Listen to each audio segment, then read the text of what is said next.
The frost had settled in the dirt like an accusation, thin, sharp, and silent. It coated the fence posts in a silver sheen that caught the morning light, so that from far away, the two women looked almost peaceful, as if they'd chosen to rest there, as if this field behind the Holt family ranch, bare and barren except for frostbitten weeds, was where they belonged. But they were tied, rope burned deep into wrist and ankle, mouths dry from hours without water, cheeks welted and crusted with blood. One woman, the older, her face streaked with dried tears, had stopped shivering. Her lips moved in prayer, or perhaps memory. The younger whimpered occasionally, but no one came. The house in the distance still stood. Smoke curled from its chimney. Life went on inside. That was the cruelest part. The fence wasn't meant to kill them, just remind them they weren't wanted. It was a final word in a language of punishments. Shut doors, bruised arms, sour bread, sharp words. The in-laws had taken their dead sons' wives and turned them into livestock, until even livestock was treated better. Serafina Holt, 26, remembered the cold of the first night she arrived on this land. Newly married, shamed by her family's debt, she had ridden side-saddle and silent beside her older husband, eyes on the horizon.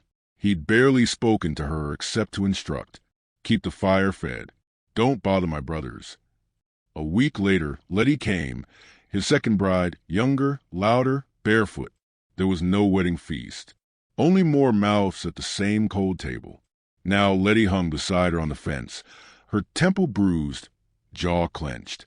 She had fought the ropes when they first bound them, screamed until her throat bled. It had earned her a strike to the side that left her coughing blood by moonrise. Sarah had whispered to her then, "Don't waste your strength." Letty had cursed her for it. But now, in the thin light of morning, she only leaned against a post, breath shallow. The fight had quieted. Cold did that. So did shame. It was a horse's snort that stirred the stillness. At first, they thought it might be another brother, come to drag them back inside and say it was all a misunderstanding, a lesson. But the footsteps were solitary, slow, deliberate, not someone checking cattle. Someone who knew they'd find something they wouldn't forget. Cast 10 Crow stopped at the edge of the field, reins in one hand, the other resting on the butt of the axe tied to his saddle. His eyes, dark and unreadable, moved slowly from one woman to the other. He said nothing, not even a gasp, just looked. The wind tugged at his coat, and the crow feather that hung from his rifle strap. Sarah's eyes met his. She expected judgment, fear, or worst of all, pity, but she saw none of those. He dismounted unhurried, the leather creaking under his weight. His boots made no sound on the frost. He moved first to Letty, knelt, and sliced the rope at her ankles with a small, curved blade. She groaned but didn't wake. Sarah watched his hands, clean, careful. His fingers brushed Letty's pulse at the throat. "She's alive," he murmured, more to the sky than to Sarah. When he came to her, she flinched, not from him, just a habit of being hit when noticed. But his touch was brief, focused, respectful. The ropes fell. Her knees buckled. He caught her before she fell face first into the dirt. "No one else?" he asked. She shook her head. It was the first movement she'd made in hours. Her tongue struggled against cracked lips. They left before dawn. He said nothing else, lifted Letty over his shoulder like a sack of feed, then returned for Sarah. She was lighter than she should have been, like the weight had been starved from her. His cart stood beyond her eyes, a rickety thing pulled by a mule and a paint horse. He laid Letty across hay bales, wrapped her in an old blanket. When he reached for another and gently covered Sarah's legs, she nearly wept. He didn't ask what happened. He didn't need to. The trail away from the ranch was narrow and rutted. The sun climbed slowly, as if unsure whether it wanted to witness this day. Sarah watched the house disappear behind the trees. She expected to feel fear. Surely they'd come for them, or worse, punish someone else in town for helping. But the silence inside her was deeper than fear. It felt almost like death, but not quite. Something still clung. Cass didn't speak, just let the mule find its way. His face unreadable, except for the slight tightness of his jaw when they passed under the gallows tree near town. Sarah noticed how he looked away then. They passed no one on the road, just the wind and the occasional bird startled from the brush.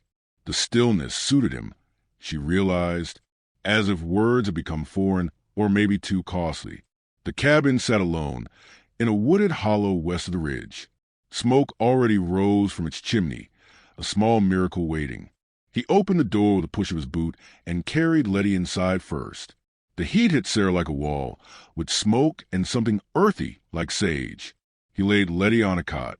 Sarah stood awkward in the doorway until he motioned to the fire. "Sit." She obeyed, too numb to protest. He brought her a cup of hot water and a slice of cornbread that must have been leftover. It tasted like mercy. He didn't linger. Instead, he moved about the small room, gathering herbs from hanging bundles, preparing a paste for Letty's bruises. He worked like someone used to grief. Not rushed, not panicked. Steady. When he finally sat across from her, his eyes met hers again. "You'll stay," he said simply. Sarah blinked. "For how long?" "As long as it takes." She tried to speak, but the words turned to ash in her mouth. Outside, snow had begun to fall. She thought of the fence then, not the one they were tied to, but the one around this home, low, weathered, and open at the back where the field stretched wild and unbroken. It didn't keep things in. It let things grow. That night, as she lay beside Letty under a patched quilt, Sarah whispered, "We're not dead." Letty didn't stir, but Sarah saw the flutter of her lashes, heard the tiniest intake of breath. Outside, Cass fed with the fire. He did not speak. He did not touch, but he stayed. And in that cabin built by grief, something colder than winter began to thaw. The first time Sarah stood on her own in Cass 10 Crow's cabin, her knees buckled not from pain, but from the dissonance at all, how the air inside held no threat. No eyes waiting to criticize. No boots pacing in impatience. No cold silences that meant punishment later. Just the hum of a pot on the hearth, the creak of old wood settling, and the steady breath of a man who didn't hover, didn't watch, just moved through space like he belonged to quiet. Letty hadn't yet woken. She slept curled toward the wall on a bed that looked hand-built, layered in furs and soft worn quilts. Sarah tended to her with the help of Cass's herb mixtures, poultices for the ribs, teas for the fever.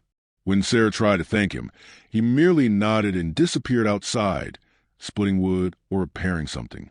He never lingered too long in a room with her, not out of fear or avoidance. It felt like reverence, like he understood that healing didn't bloom under observation. Each morning he left early, and each evening he returned with something needed: eggs, dried venison, thread, a fresh bucket of well water, even new linen once. He always entered without fanfare, set the items down near the table, and left space for silence to breathe. And always, before sleeping, he added wood to the fire himself, as though the warmth was not an accident, but a vow. One afternoon, days after their arrival, Letty finally stirred. Her eyes fluttered open and landed on Sarah's face. Then her expression twisted, not in relief, but shame. "We're not dead," she whispered. "No," Sarah said, pressing a cloth to her sister-wife's brow. "But close." Letty blinked away tears. "Why'd he bring us here?" Sarah hesitated, then answered honestly, "I don't know. He hasn't said much." Letty frowned. Men always want something. But the days prove her wrong. Cass never touched, never asked, never loomed. And it began to chip away at what they believed was true about men, about survival, about themselves. That winter moved slow and silver. The snow outside deepened like a breath being held. Inside, time had to be rebuilt, hour by hour, gesture by gesture. Cass never asked about the fence. He never asked about the bruises or the babies they'd each lost to cold or fists or neglect. But he noticed everything. When Sarah's hand shook while pouring tea, he sanded the handles of the tin cup smoother. When Letty flinched at loud noises, he tightened the hinges so the cabin doors wouldn't slam. When they couldn't bring themselves to eat meat the first week, he made them flatbread with wild honey instead. It was the small mercies that undid Sarah. One morning, after Cass left with his rifle slung low on his shoulder, she wanted the cabin and took it in as more than shelter. There was a cradle tucked in the corner, covered in folded cloth. A woman's shawl still hung on a peg by the door, and above the hearth, a feathered necklace framed in carved wood. She didn't touch anything, just stood there, listening to the hush between the walls. This house had known grief, but it hadn't rotted from it. The hearth was still warm. She waited until night to ask. Cass was mending a strap on his saddle by lamplight. "The cradle," she said. "Was it yours?" He didn't look up. "Was..." Sarah hesitated. "Her name?" "Peta," he said. "Means fire." The silence that followed was not heavy. It was sacred. She returned to her stool and said nothing else. But her breath came easier after that. Later that week, Cass saddled up before dawn and left without a word. It wasn't until mid-afternoon that Sarah saw the shadow of his cart returning. She stepped outside, pulling her shawl tight. Snowflakes fell in slow, fat spirals, and his silhouette emerged like a painting come to life. In the cart, a box of salt, sacks of flour, a spool of blue thread, and wrapped in oilcloth, a simple wool dress. Her size. He didn't speak, just nodded toward the bundle. Sarah reached for it with slow fingers. "You didn't have to." "I know," he said. She stood there, holding the dress like it might disappear, eyes burning. "Why?" He looked at her, really looked. "Because someone should have a long time ago." That night, she wore the dress. Not for him, not for Letty, just to remember who she had once been. Someone worth noticing. She sat by the fire and mended a tear in one of Cass's coats, humming low under her breath. It was the first song to live in that house in years. A few days later, they made the trip into town. Letty insisted she was well enough. Cass offered the cart, but Sarah shook her head. "We'll walk." The path to town passed the old gallows tree again. Letty kept her eyes down. Sarah didn't. She looked up at the bare branch and let it see her looking. The general store was warm, busy with the murmurs of townsfolk. Cass walked in ahead of them and began gathering supplies. But it was Sarah the room noticed. Martha Elridge stood near the jars of dried peaches, her lips pursed like she'd been sucking on lemons since morning. Her voice cut across the room, sweet as venom. "Well, look what the wind blew in." Or maybe it was something less holy. Letty froze. Sarah felt her throat tighten, but didn't flinch. She looked Martha straight in the eye and said nothing, not because she was afraid, but because not answering felt stronger. Cass stepped forward, placing a sack of beans on the counter. "We're done here," he said, his voice low. Back home, Letty slammed the door and fumed. "We should have said something." She had no right. "She had every right," Sarah said quietly. "But I didn't give her the satisfaction." Letty scowled. "Why don't you ever fight?" "I do," Sarah said, turning away. "Just not the way you think." That night, she found slippers by her bedside. Not new, but hand-mended, warm and soft-lined. She didn't have to ask where they came from. She put them on and sat by the hearth until the fire sank low, her hands wrapped around a mug of tea. Cass moved past her to stoke the flames, and in the glow, their eyes met. No words passed between them, but something shifted, quietly like snow on a rooftop, unspoken, undeniable. And in that hush, Sarah thought maybe grief didn't just take things. Maybe, sometimes, it made room. The first time Sarah wore the blue dress into town again, she walked slower than she needed to, as though expecting the weight of 1,000 eyes to drag her hem through the mud. She told herself it was for flour and beans, nothing more. But part of her, small, quiet, wanted to be seen, not stared at. Seen. Cass walked behind her, not beside. He always did. Like he understood that this wasn't his to carry, that some burdens a woman had to wear until they didn't cut anymore. Letty stayed home that day. She said her ribs still ached, but Sarah could tell it was pride. She'd rather wrestle goats than suffer the stares of those who'd once sold her sugar and then spat on her shadow. The town was already awake, boots on porches, wagons creaking over frostbitten roads. Sarah caught the first whispers before her boots crossed the store's threshold. "There she is, still breathing, I see." Heard, he took them in like stray dogs. Or something worse.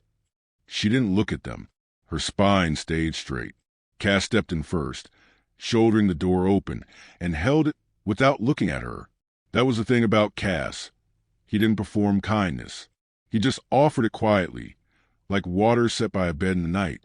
Inside, the air smelled of cracked pepper, beeswax, and cold judgment. Martha Elridge stood behind the counter, arms folded, lips pursed like a woman who hadn't smiled in years on purpose. "Well," Martha said, slow and syrupy, "didn't expect to see you." Sarah offered a nod. "We need flour. And lamp oil." Martha raised a brow. "You paying in coin or favors?" Silence felt like a dropped skillet. Cass didn't move. Sarah's cheeks burned, but she didn't flinch. She reached into her pocket and laid 2 silver pieces on the counter. Her hand trembled only slightly. "Coin," she said. Martha scoffed. "Your kind doesn't last long here. Town's got standards, even if your Apache friend pretends otherwise." That was when Cass stepped forward. No raised voice. No weapon drawn. Just one sentence. "Careful, Martha. You're mistaking silence for weakness." The room held its breath. And then, slowly, Sarah gathered her goods and turned for the door. But she heard it, the murmured echo from someone behind her. A girl, no more than 10. "Mama, she looks kind." That one whisper lingered longer than all the rest. Back home, Sarah said nothing of it. Not to Letty, not to Cass. But that night, she stood at the window, brushing her hair, and didn't shrink from her own reflection. For the first time in months, she looked herself in the eye. The next morning, Letty refused breakfast. "I'm not hungry," she said, eyes rimmed red. "Don't want to sit in that quiet house with those whispers running through my head." Sarah sat across from her, folding bread into neat halves. "They only win if we believe it." Letty slammed her hand on the table. "And how am I supposed to believe anything good? We were tied to a fence like dying mules. They wanted us gone." Sarah didn't respond. She passed her the bread anyway. Later that day, Letty disappeared. Cass found her at dusk, near the ridge, skipping rocks into the creek. Her eyes were swollen, voice raw. "I'm tired of hiding," she muttered. He sat beside her, silent. She sniffed. "Why'd you even help us?" He shrugged. "Because grief recognizes itself." Letty stared at the water. "You lost someone?" He nodded. She looked down at her scarred knuckles. "Me too." It wasn't a bond made in words, but it softened her. That night, Sarah found Letty folding laundry by the fire. No sharp edges, just motion. "I've been thinking," Letty said. "You remember that pasture near the old mill?" Sarah nodded. "The one with the golden grass?" Cass said we could try planting there. Maybe potatoes. Sarah smiled faintly. "Potatoes?" Letty shrugged. "Better than waiting for the town to believe we matter." And just like that, something began to take root, not in soil, but between them. Still, the whispers didn't stop. A week later, the pastor visited. Joshua Rigg, tall, soft-spoken, always smelling faintly of dust and clove. He came with a basket of food and a too-smooth voice. "Thought I'd check on the ladies. The town concerned, you know. Folks talk." Sarah motioned to the porch. Cass stayed inside. Joshua sat stiffly. "Some people think it's improper. You and Cass. The arrangement." "There is no arrangement," Sarah said. "Even so." He looked at his hands. "People want to see women like you repent. Maybe come back to church. Be seen humbling yourself." Sarah tilted her head. "You mean kneel before the same God who let them tie us up and walk away?" Joshua paled. She softened. "I appreciate your concern, but I'm not ashamed of surviving." He left, awkward and quiet. Left the basket, though. Sarah fed its bread to the chickens. That night, Cass brought home a bundle of wildflowers, roots and all. "For the front porch," he said. "Thought it might look less like a cabin and more like a home." Sarah held the bundle close and said, "Thank you." She didn't look at him when she said it. Her voice was soft but full. He lingered. "There's no shame in being seen." She nodded. "I'm still learning that." And she was. Each day, she began to walk farther, help more, speak without bracing first. She laughed once. It surprised her so much She stopped mid-laugh and covered her mouth. Cass only smiled. One morning, Sarah found a child's drawing tacked to the mercantile's wall. It was crude. Two women holding hands beneath a house with smoke. Above them, in big looping letters, "They look happy now." Martha tore it down before noon, but Sarah had already seen it, and she carried that image home like a ribbon in her pocket. That night, she lit a candle for no reason at all, just to let it burn. Sarah woke before the sun, breath misting in the cold of the cabin. The fire had died to embers. She rose slowly, careful not to wake Letty, and patted the hearth, adding kindling with practiced hands. Outside, a hush lingered across the snow-covered ground, the kind that came before weather turned or the world changed. Cass was already out back, repairing a fence rail. She watched from the window as he worked. Steady, rhythmic, sleeves rolled up, hair damp from snow melt. He didn't glance toward the house. He never needed to. He knew she was watching, just as she knew he left the fence unfinished the day before, because he wanted her to notice it was broken. That day passed in quiet hours. Letty's fever had returned, small, persistent, not enough to frighten, but enough to need tending. Sarah made broth from dried herbs and bone scraps while Cass rode off for fresh supplies. When he returned, he looked wind-chapped and hollow-eyed, clothes damp from a long ride. He didn't speak as he handed her the tin vial, just held it out, breathing hard, snow dripping from his coat. His hand shook slightly. She took the vial without a word, her fingers grazing his. Later, she found him by the barn, sitting on a split log, sleeves pushed up, steam rising from his arms. He was scraping mud from his boots, but his movements were slow, distracted. The wind tugged at his coat. His back was turned. She approached him with a basin of warm water and a rag. "You rode far," she said. He didn't answer. "You could have waited till morning." He shrugged, but the tension in his shoulders spoke louder. "Let me help," she said. He didn't move as she knelt behind him. His shirt was torn near the collar, exposing old scars, some thin like lashes, others jagged and deep. She dipped the cloth and touched it to his skin. He inhaled, sharp and surprised, but didn't stop her. She washed each wound carefully, reverently, not as if healing them, just honoring that they'd already healed. When she finished, he turned his head slightly. "I'm sorry," he said, voice rough. "For what?" "For how long it's taken." She didn't ask what he meant. She didn't need to. Instead, she sat beside him, knees touching. The sky began to pale above the hills. Light snow fell like feathers. Inside, Letty slept, and the fire burned soft and low. When Sarah finally stood, she reached down and offered her hand. He looked at it for a long moment, and then, slowly, gently, he took it, not in hunger, not in possession, just a quiet, human connection. A thread spun between two souls who had been hurt enough to know that real touch has nothing to prove. That night, they sat on the porch together, hands clasped, saying nothing. The stars blinked above, distant and indifferent. But in that cabin, built of grief and silence and ash, two people simply stayed. And the hand he held felt like forgiveness. The snow had thawed to mud by the time the in-laws came riding. 3 of them, bristled men with bitter eyes and bitterer memories, their boots crusted in old manure, their coats draped in false dignity. They didn't knock, just stood at the fence line like they had every right to. Cass saw them first. He didn't move, just stood on the porch with one hand resting against the post. He didn't call for Sarah. She came on her own, drying her hands on her apron, heart steady. The eldest brother spoke first, voice full of law and vinegar. "We heard you were playing house with what belongs to us." Sarah stepped forward. "We don't belong to you." He smirked.